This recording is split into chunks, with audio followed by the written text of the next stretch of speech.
Hello friends, welcome to crazy G Adda. तो आज हम फिर आप लोग के लाए हैं स्टैटिक जीके का टॉप 10 मोस्ट इंपोर्टेंट क्वेश्चन। और ये सभी क्वेश्चन प्रीवियस ईयर में पूछा गया क्वेश्चन है और आप लोग के बहुत ही इंपॉर्टेंट होंगे सारे क्वेश्चन। तो फ्रेंड्स चलिए शुरू करते हैं। पहला क्वेश्चन है कि ब्रिटिश राज में बिहार किस सूबे का हिस्सा था। तो आपको बताना है जब ब्रिटिश राज था उस समय बिहार जो था किस सूबे का हिस्सा था। बिहार आपको ही बताना है। ऑप्शन में आपको दिया बॉम्बे, मद्रास, हैदराबाद, बंगाल। तो ये चार ऑप्शन है, बताना है बिहार किस सूबे का हिस्सा था। तो इसका आंसर हो जाएगा ऑप्शन डी फ्रेंड्स, यानी कि बंगाल। बंगाल सूबे का हिस्सा था बिहार। उस समय बिहार के साथ साथ बिहार हो गया, झारखंड हो गया, पश्चिम बंगाल हो गया और उड़ीसा, ये सभी बंगाल सूबे का ही हिस्सा था। कब? ब्रिटिश राज के समय। तो आप इसे याद रखिएगा। 1912 में इससे बिहार अलग हो गया और बिहार से 2000 में झारखंड अलग हो गया और 1936 में उड़ीसा अलग हो गया। तो फ्रेंड्स ये सभी ब्रिटिश राज के अंतर्गत सभी स्टेट आते थे और बंगाल सूबे का ये सभी हिस्सा था। तो आप सभी क्वेश्चन को याद रखिएगा। तो चलते हैं हम अगले क्वेश्चन की ओर। क्वेश्चन है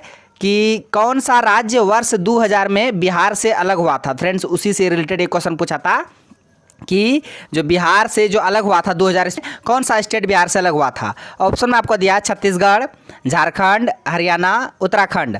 तो फ्रेंड्स इसका आंसर हो जाएगा ऑप्शन बी, यानी कि झारखंड। तो झारखंड पता होगा आप लोग को, 15 नवंबर 2000 को बिहार से अलग हुआ था झारखंड, एक नया राज्य बना था। आप इसे याद रखिएगा। और उस समय झारखंड भी बंगाल सूबे का ही हिस्सा था। तो फ्रेंड्स चलते हैं अब अगले क्वेश्चन की ओर। क्वेश्चन है कि भारत का पहला उप प्रधानमंत्री कौन था। ऑप्शन आपको दिया सरदार वल्लभ भाई पटेल, मोरारजी देसाई, चौधरी चरण सिंह, जगजीवन राम। तो ये चार ऑप्शन है, बताना है कि भारत का प्रथम उप प्रधानमंत्री कौन था। भारत का प्रथम प्रधानमंत्री आप लोग पता ही होगा कौन था, पंडित जवाहरलाल नेहरू। लेकिन यहाँ क्वेश्चन पूछ रहा है कि प्रथम उप प्रधानमंत्री कौन था। तो इसका आंसर हो जाएगा ऑप्शन ए, यानी कि सरदार वल्लभ भाई पटेल भारत का पहला उप प्रधानमंत्री था। और भारत का पहला गृह मंत्री भी कौन था? सरदार वल्लभ भाई पटेल। और इन्हीं के प्रतिमा फ्रेंड्स यहाँ पे गुजरात के केवड़िया जिले में नर्मदा नदी के किनारे बनाया गया 182 फीट की ऊंचाई प्रतिमा किसका? सरदार वल्लभ भाई पटेल का। और भारत का क्वेश्चन पूछता है कि भारत का आयरन मैन ऑफ इंडिया, यानी कि आयरन मैन ऑफ इंडिया लौह पुरुष किसे कहा जाता है? भारत का लौह पुरुष। तो वो हो जाएगा सरदार वल्लभ भाई पटेल को ही आयरन मैन ऑफ इंडिया, यानी कि भारत का लौह पुरुष कहा जाता है। आप इसे भी याद रखिएगा, बहुत ही इंपॉर्टेंट क्वेश्चन था ये। तो फ्रेंड्स चलते हैं अब अगले क्वेश्चन की ओर। क्वेश्चन है कि भारत का सर्वोच्च नागरिक सम्मान इनमें से कौन सा है। बताना है जो भारत का सबसे बड़ा नागरिक सम्मान कौन सा, आपको ये बताना है, सर्वोच्च सबसे बड़ा। ऑप्शन आपको दिया है भारत रत्न, पद्म भूषण, पद्मश्री, पद्म विभूषण। तो इसका आंसर हो जाएगा ऑप्शन ए, यानी कि भारत रत्न। भारत रत्न भारत का सर्वोच्च नागरिक सम्मान है। पहले नंबर पे भारत रत्न, दूसरा सबसे बड़ा नागरिक सम्मान कौन हो जाएगा? पद्म विभूषण, तीसरा पद्म भूषण, चौथा पद्मश्री। तो आप सीरियल बैच याद रखिएगा, ऐसे क्वेश्चन क्रम में जमाने के लिए भी देता है। एक नंबर में कौन आएगा, 2 नंबर में कौन आएगा, 3 नंबर में कौन आएगा। तो 1 नंबर पे भारत रत्न, उसके बाद पद्म विभूषण, उसके बाद पद्म भूषण, उसके बाद पद्मश्री। तो आप सीरीज बैच के याद कीजिएगा। और बहुत ही इंपॉर्टेंट ये क्वेश्चन था कि भारत रत्न इनका शुरुआत हुआ था 1954 में। भारत रत्न की शुरुआत 1954 में हुआ था। आप इसे याद रखिएगा। चलते हैं अब अगले क्वेश्चन की ओर। क्वेश्चन है भारत का पहला भारतीय गवर्नर जनरल कौन था। यहाँ पे ऐसे नहीं पूछ रहा है कि भारत का प्रथम गवर्नर जनरल कौन था, लेकिन यहाँ पूछ रहा भारत का पहला भारतीय गवर्नर जनरल कौन था। ऑप्शन में आपको दिया डॉक्टर राजेंद्र प्रसाद, डॉक्टर के एम मुंशी, सी राजगोपालाचारी, एनी बेसेंट। तो फ्रेंड्स इसका आंसर हो जाएगा ऑप्शन सी, यानी कि सी राजगोपालाचारी भारत का प्रथम भारतीय गवर्नर जनरल था। अगर क्वेश्चन ऐसे पूछेगा कि भारत का प्रथम गवर्नर जनरल कौन था, तो हो जाएगा लॉर्ड विलियम बेंटिक। अब भारत का प्रथम वायसराय लॉर्ड कैनिंग। और लेकिन भारत का अंतिम गवर्नर जनरल थे कौन? Lord Mountbatten. लेकिन भारत का स्वतंत्र भारत का प्रथम भारतीय गवर्नर जनरल कौन थे?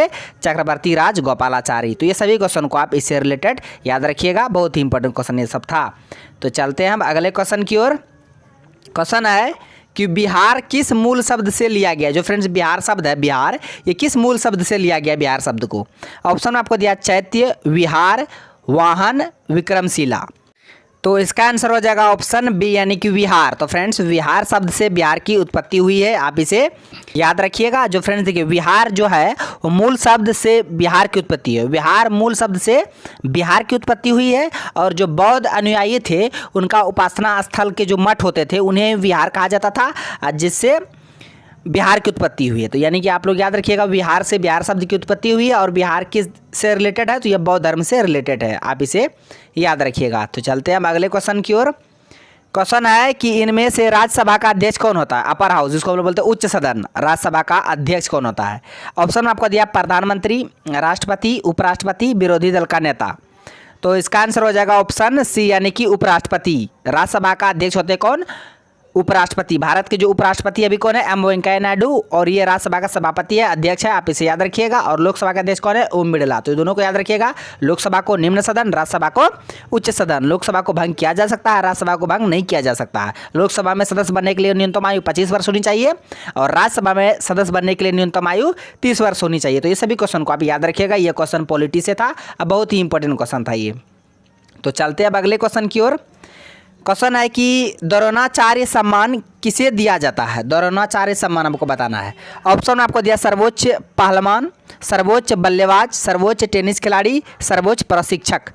तो बताना है कि किसे द्रोणाचार्य सम्मान दिया जाता है। तो इसका आंसर हो जाएगा ऑप्शन डी, यानी कि सर्वोच्च प्रशिक्षक को द्रोणाचार्य सम्मान दिया जाता है। किसे? सर्वोच्च प्रशिक्षक को। आप इसे याद रखिएगा। सर्वोच्च प्रशिक्षक रहे, खेल प्रशिक्षक रहे, जो सिखाता है। द्रोणाचार्य पता था ना, महाभारत में द्रोणाचार्य जो था किसके, जो पांडव के जो गुरु थे द्रोणाचार्य, तो वो सिखाते ही थे ना। तो द्रोणाचार्य पुरस्कार जो सम्मान है किसे दिया जाता है? तो सर्वोच्च प्रशिक्षक को दिया जाता है द्रोणाचार्य सम्मान। आप इसे याद रखिएगा। तो चलते हैं अब अगले क्वेश्चन की ओर। क्वेश्चन है कि यूटीआई बैंक वर्तमान में किस नाम से जाना जाता है? यूटीआई बैंक आपको नाम बताना वर्तमान, उसका नाम बदलकर क्या रख दिया गया, इसका स्थापना कब हुआ था, इसका हेडक्वार्टर कहाँ है, हम सभी को बताएंगे। ऑप्शन आपको दिया है SBI bank, yes bank, IndusInd bank, axis bank. तो ये 4 बैंक है। बताना है कि यूटीआई बैंक का वर्तमान नाम क्या है।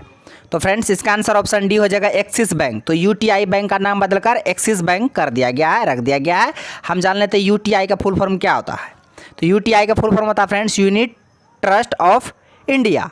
ये था यूटीआई का फुल फॉर्म और ये बैंक था यूटीआई बैंक। इनका स्थापना किया गया था 1993 में और इसका नाम बदलकर 2007 में एक्सिस बैंक कर दिया गया। तो आप इसे याद रखिएगा कि यूटीआई का बैंक का नाम बदलकर एक्सिस बैंक कब कर दिया गया? 2007 में। और इनका जो हेडक्वार्टर है वो मुंबई में है। तो आप इसे याद रखिएगा। ये क्वेश्चन बहुत बार एग्जाम में पूछा है कि यूटीआई बैंक का नाम बदलकर क्या रख दिया गया है? एक्सिस बैंक, हेडक्वार्टर मुंबई में। और कब नाम बदला गया? 2007 में। और यूटीआई बैंक का स्थापना 1993 में। तो ये सभी क्वेश्चन को इससे रिलेटेड याद रखिएगा। बहुत ही इंपॉर्टेंट क्वेश्चन था ये।